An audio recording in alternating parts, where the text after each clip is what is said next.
En la pista de aterrizaje militar de Ilopango, los motores de un avión estadounidense aún zumbaban cuando Nayib Bukele se quitó los lentes oscuros y dijo en voz baja: "Paciencia y confianza, lo logramos". Fue ahí donde, sin anuncios previos y con total discreción, se concretó una de las operaciones diplomáticas más arriesgadas de los últimos años. En medio de cámaras apagadas y funcionarios tensos, El Salvador selló un acuerdo con impacto internacional. Deportó a más de 200 venezolanos acusados de integrar la megabanda criminal Tren de Aragua, a cambio de 10 ciudadanos estadounidenses y un número no especificado de presos políticos liberados por el régimen de Nicolás Maduro. Nadie lo vio venir, pero la trampa ya estaba cerrada. Acaba de aterrizar el primer avión con los 252 venezolanos rescatados y liberados de los campos de concentración y tortura de Nayib Bukele en El Salvador. Ahí vienen llegando los muchachos venezolanos que fueron secuestrados, desaparecidos, torturados, y 125 días después los rescatamos. ¡Libertad! ¡Libertad! ¡Libertad! La mañana fue asfixiante, húmeda, con un cielo de plomo que parecía oprimir al pequeño país centroamericano. El convoy diplomático llegó al hangar por rutas alternativas. Ni la prensa ni las autoridades salvadoreñas emitieron comunicados. Solo cuando los primeros detenidos cruzaron las escaleras del avión rumbo a Caracas, la maniobra se hizo pública. ¿Qué sucedió realmente detrás de esta operación? Desde trincheras diferentes, ¿doblegar a un régimen que durante años se negó a liberar a sus rehenes más valiosos? La tensión comenzó en abril, cuando El Salvador propuso abiertamente a Venezuela un canje inusual: entregar a todos los detenidos venezolanos bajo sospecha de pertenecer al Tren de Aragua, una organización criminal transnacional, a cambio de la liberación de presos políticos y ciudadanos estadounidenses, retenidos en condiciones infrahumanas. El régimen de Maduro calificó entonces la propuesta como cínica. Lo que no sabía Caracas era que esa declaración solo activó el siguiente movimiento del tablero. Washington había designado al Tren de Aragua como organización terrorista meses antes. La administración de Donald Trump, sí, incluso desde fuera del poder, mantenía canales activos con el equipo de Bukele. En marzo, el gobierno salvadoreño autorizó la llegada de aviones estadounidenses cargados con los 252 presuntos miembros del Tren de Aragua. La maniobra jurídica utilizada por Trump se remonta a 1798, una ley que permite expulsar a ciudadanos de naciones enemigas en tiempos de tensión. No hubo juicios, no hubo pruebas presentadas, solo un silencio que habla. La mayoría de los deportados, según fuentes diplomáticas, fueron encerrados en el Centro de Confinamiento del Terrorismo, CCOT, la megacárcel creada por Bukele para albergar a pandilleros. En cuestión de días, las celdas se llenaron con venezolanos tatuados, endurecidos por años de crimen y violencia. El mensaje era claro: El Salvador ya no sería refugio para criminales extranjeros. Mientras tanto, en Caracas, los negociadores estadounidenses y salvadoreños intensificaron la presión. ¿La oferta? Libertad para los rehenes estadounidenses y presos políticos, a cambio de lo que Maduro consideraba despojo. Pero la situación interna del régimen venezolano, cada vez más aislado, necesitado de legitimidad y alivio financiero, lo empujó a aceptar. Lo que sucedió después fue cuidadosamente orquestado. Los 10 estadounidenses liberados partieron primero hacia El Salvador. Algunos de ellos llevaban años sin ver la luz del sol. Uno de los diplomáticos involucrados dijo: "Nunca pensamos que Maduro soltaría tanta carne por hueso, pero lo hizo". Al mismo tiempo, los prisioneros políticos, opositores, periodistas, activistas, fueron trasladados en vehículos sin identificación. A todos les fue ofrecida una salida rápida del país, con la escala salvadoreña como única condición. Bukele se aseguró de que ninguno fuera retenido más de lo necesario. No hubo fotos oficiales. No hubo discursos. Solo resultados. En Caracas, sin embargo, el régimen vendió la narrativa opuesta. Los medios alineados con Maduro hablaron de retorno humanitario de compatriotas injustamente retenidos. Pero bastaron horas para que varios de los devueltos cayeran presos otra vez, bajo cargos confusos o simples represalias. Siempre es lo mismo. Llegan sanos y, al tocar suelo venezolano, enferman misteriosamente, dijo un observador de derechos humanos. ¿Y qué papel jugó Trump en todo esto? Aunque fuera de la Casa Blanca, su maquinaria diplomática paralela sigue activa. Fuentes cercanas al expresidente afirman que colaboró con Bukele para presionar al régimen venezolano, ofreciendo garantías indirectas a Caracas. Bukele, por su parte, se movió como un titán entre dos fuegos. Rechazó las condiciones iniciales del chavismo, impuso las suyas y ejecutó la operación sin fisuras. En palabras de un alto funcionario salvadoreño, fue una jugada maestra. El presidente dejó claro quién manda en esta región. Los rostros exhaustos de los liberados lo dijeron todo. Algunos lloraron al pisar suelo salvadoreño. Otros simplemente miraron al cielo. Para ellos, la libertad vino de una tierra que no conocían. Para Bukele, vino el reconocimiento tácito de ser el único líder latinoamericano capaz de manipular a Maduro sin disparar una sola bala. Y mientras los deportados del Tren de Aragua eran entregados como fichas de ajedrez al régimen que los había engendrado, la pregunta aún flota en el aire. ¿Cuántos de ellos realmente enfrentarán justicia en Venezuela? ¿Cuántos volverán a delinquir con total impunidad? Nadie lo sabe. Lo único cierto es que la jugada se cerró y Bukele salió ganando. San Salvador duerme más tranquilo esta noche. Pero Caracas aún no ha despertado del golpe silencioso que le propinaron. Y la región entera contiene la respiración. El 20 de abril de 2025, Nayib Bukele lanzó públicamente una oferta al régimen de Nicolás Maduro: entregar todos los venezolanos detenidos en El Salvador por pertenecer al Tren de Aragua, a cambio de la liberación de presos políticos y ciudadanos estadounidenses retenidos en Venezuela. Aquella propuesta fue inmediatamente calificada por Caracas como cínica, y el gobierno de Maduro no ofreció respuesta formal durante semanas. Pero, mientras el silencio persistía, la maquinaria diplomática de El Salvador no se detuvo. Lo que parecía una idea sin futuro se convirtió, poco a poco, en una operación internacional de alto nivel. Durante los meses siguientes, los equipos salvadoreños y estadounidenses sostuvieron negociaciones discretas con representantes del régimen venezolano. Las condiciones eran claras. El Salvador entregaría a los detenidos vinculados con el Tren de Aragua, organización ya clasificada como grupo terrorista por Estados Unidos. A cambio, Caracas debía liberar a todos los ciudadanos estadounidenses que mantenía como rehenes, además de un número considerable de presos políticos. La propuesta era arriesgada pero perfectamente calibrada.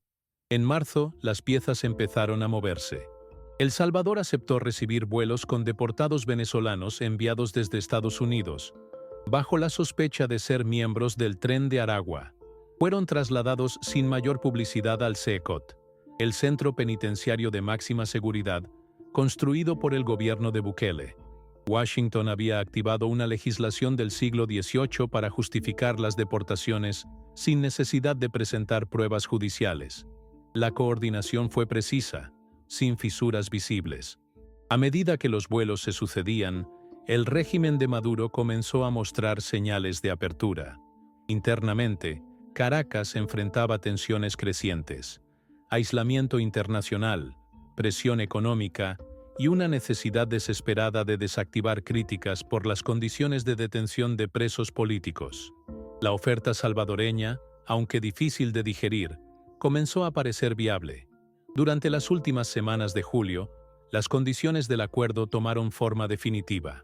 El gobierno salvadoreño afianzó su posición. No habría entrega sin reciprocidad. Bukele fue inflexible.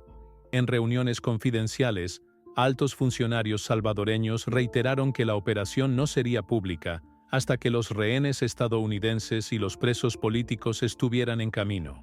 Estados Unidos ofreció respaldo logístico, pero dejó que el liderazgo de la maniobra recayera sobre Bukele. El 6 de agosto, los últimos preparativos fueron ejecutados. En Caracas, bajo estricta vigilancia, fueron trasladados 10 ciudadanos estadounidenses desde distintas instalaciones hacia un punto de reunión. Simultáneamente, decenas de presos políticos recibieron notificaciones de traslado inmediato. El régimen de Maduro, temeroso de filtraciones, evitó cualquier tipo de anuncio.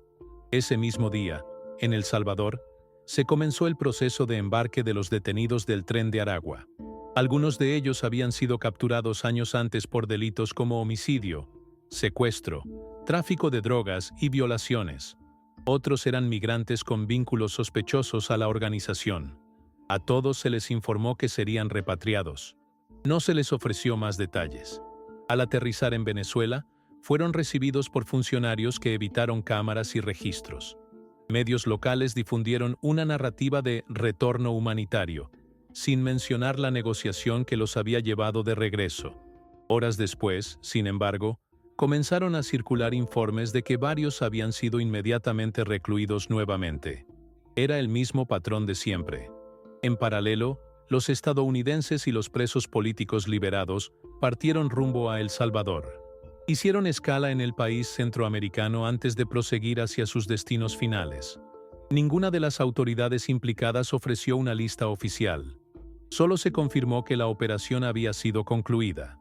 Bukele, fiel a su estilo, simplemente anunció que la misión se había cumplido y agradeció a Dios. Para los familiares de los liberados, el impacto fue inmediato. Algunos de los presos políticos habían pasado años incomunicados, en condiciones extremas. Su liberación fue vista como un milagro en comunidades de activistas y organizaciones de derechos humanos. Los 10 estadounidenses liberados también representaban una victoria diplomática significativa para Washington, especialmente en un contexto en que otras vías habían fracasado. Con esta operación, Bukele no solo consolidó su imagen como actor regional de peso, sino que también envió un mensaje claro. El Salvador no será terreno fértil para el crimen transnacional. Al devolver a los miembros del Tren de Aragua a un régimen que los había tolerado, e incluso protegido, durante años, Bukele revirtió la dinámica de impunidad. La línea de tiempo de este acuerdo no deja lugar a dudas. Lo que comenzó como una propuesta polémica en abril, se transformó, en menos de 4 meses, en una de las operaciones diplomáticas más audaces de la región. Todo, sin disparar una sola bala. Los nombres de quienes participaron en las negociaciones probablemente permanecerán en la sombra, pero los resultados son visibles. La megabanda Tren de Aragua, acostumbrada a operar con impunidad en varios países, fue desarticulada parcialmente. El Salvador reafirmó su soberanía, y Venezuela, contra su voluntad, tuvo que ceder. Hoy, 7 de agosto de 2025, los ecos de esta operación aún retumban en las cancillerías del continente. La jugada de Bukele, precisa y silenciosa, alteró el equilibrio diplomático de América Latina, y la historia ya la registra como un punto de inflexión. Porque a veces, las guerras no se ganan en el campo de batalla. Se ganan en el silencio de las salas cerradas, con acuerdos que rompen pactos de impunidad y reescriben las reglas del poder. Cuando los motores del último avión se apagaron en la base aérea salvadoreña, todo ya había cambiado. El clímax de esta operación no se vivió con explosiones ni discursos, sino en la crudeza del silencio. Los 10 estadounidenses liberados descendieron con pasos lentos, algunos sin hablar, otros con la mirada extraviada. Habían salido de un infierno invisible para el mundo. Para ellos, El Salvador fue la primera luz tras años de oscuridad. No era su hogar, pero sí el lugar donde comenzó su retorno a la vida.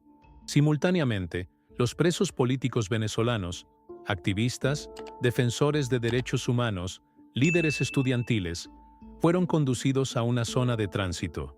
Ninguno quiso hablar. Muchos temían represalias. Algunos ni siquiera sabían si realmente eran libres o solo parte de un juego de ilusiones. Pero el paso por territorio salvadoreño les ofreció algo que no conocían hacía tiempo: protección temporal y una ruta de escape. Bukele se aseguró de que ninguno quedara expuesto.